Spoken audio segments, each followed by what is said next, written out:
You think you're in control of your thoughts, right? That you make decisions freely and logically.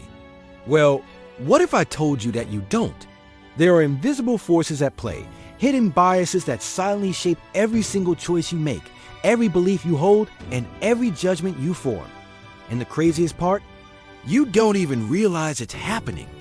These are the secret puppet masters of your mind. And today, we're going to pull back the curtain and expose 10 of them.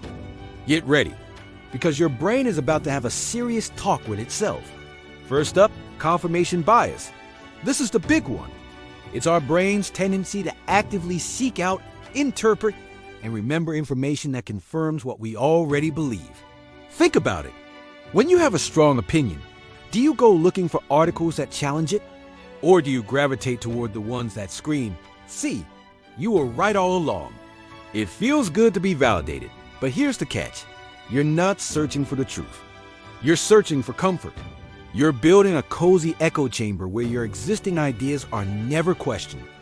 This bias is why political divides get deeper, and why it's so hard to change someone else's mind, including your own. It's a mental filter that keeps you stuck in your ways, mistaking agreement for accuracy. Next, let's talk about authority bias. This is our built-in tendency to give more weight and credibility to the opinions of an authority figure.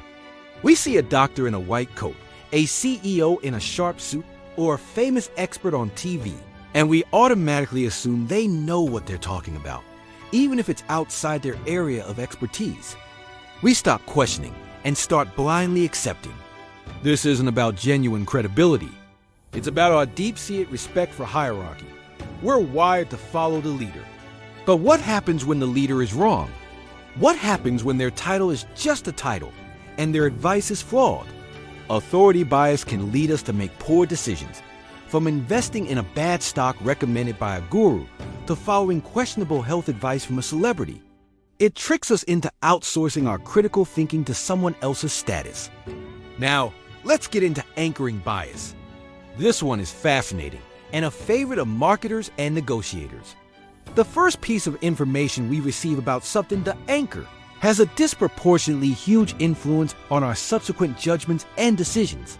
For example, if you see a shirt originally priced at $500 but now on sale for $100, you think it's an amazing deal. But you never stop to ask if the shirt was ever worth $500 in the first place.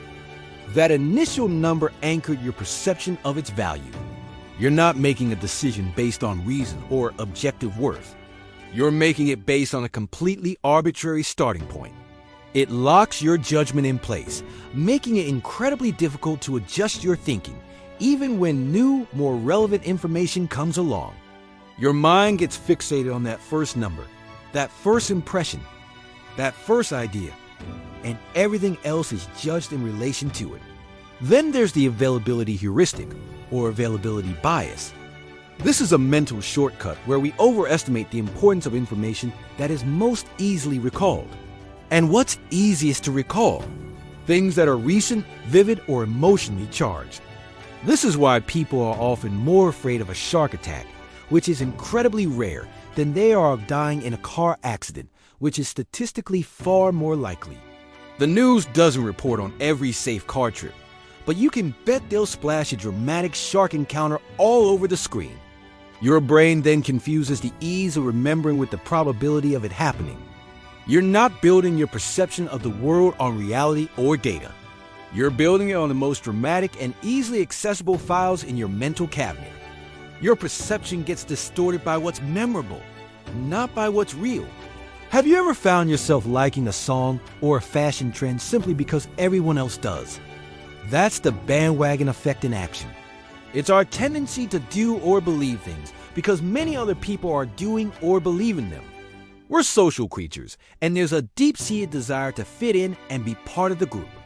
The more people adopt a trend, idea, or behavior, the more it seems like the correct thing to do. But this isn't about reaching a logical consensus. It's about social pressure. We fear being left out or being seen as the odd one out. This can be harmless, like cheering for the popular sports team, but it can also be dangerous, leading to groupthink, mob mentality, and the spread of harmful ideologies. We stop thinking for ourselves and just go with the flow, mistaking conformity for correctness. Let's discuss framing bias.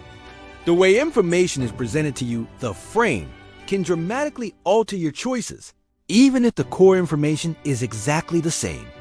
Would you rather buy ground beef that S labeled 75% lean or 25% fat? Most people would choose the first one, even though they describe the exact same product. The positive frame of lean is more appealing than the negative frame of fat. This isn't about making a neutral, objective decision. It's about being subtly manipulated by language and presentation. Politicians, advertisers, and even doctors use framing to influence your behavior. A doctor might say a surgery has a 90% success rate instead of a 10% mortality rate. The facts are identical, but your emotional response and your decision will likely be very different. The frame changes everything. Next is a classic, the halo effect. This happens when our overall impression of a person, brand, or product in one area influences our feelings and thoughts about them in other unrelated areas. For example, we often assume that physically attractive people are also more intelligent, kinder, and more successful than less attractive people. Their good looks create a halo that makes us see them in a positive light across the board. The same goes for brands. If you love a company's smartphones, you might automatically assume their smartwatches and laptops are also top-notch without any real evidence. This isn't about an accurate assessment of their different qualities. It's about one positive impression spilling over and coloring your entire judgment. We let a single trait create a misleadingly positive glow. Moving on to recency bias. This is the sibling of the availability bias. It's our tendency to give greater importance to more recent events or information. When it comes to evaluating performance, for instance, a manager might be more influenced by an employee's work in the last month than their solid performance over the entire year. The most recent events are freshest in our minds, so we naturally give them more weight. If a stock market has a great week, investors might forget the previous 6 months of poor performance and rush to buy in. They're not looking at the big picture. This isn't about judging what's most important. It's about being swayed by what's most recent. Timing, not true significance, dictates our judgment, leading to short-sighted decisions and skewed perspectives. Finally, we have the self-serving bias. This is our ego's favorite defense mechanism. It's the tendency to attribute our successes to our own personal qualities, our skill, our intelligence, our hard work, while blaming our failures on external factors beyond our control, like bad luck, unfair rules, or other people. Did you ace the test? It's because you're a genius. Did you fail it? The test was unfair and the teacher hates you. This bias helps protect our self-esteem, but it also prevents us from learning from our mistakes. If you're never responsible for your failures, how can you ever improve? This isn't about being fair or objective.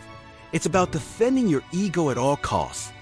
It is a shield that feels good in the short term, but stunts your growth in the long run. So there you have it. Confirmation, authority, anchoring, availability, bandwagon, framing, halo, recency, and self-serving bias. These 10 forces are constantly at work, quietly pulling the strings in your mind, shaping your perception of reality without you even noticing. They aren't visible, but their influence is profound. The first step to regaining control is simply knowing they exist. By being aware of these biases, you can start to question your own thought processes, challenge your assumptions, and make more conscious, deliberate choices. Which of these biases surprise you the most? Or which one do you see in yourself or others all the time? Let me know your thoughts in the comments below. I'm genuinely curious to hear what you think, and I make sure to read every single one. Thanks for watching, and if you want to learn more about how your mind works, make sure to subscribe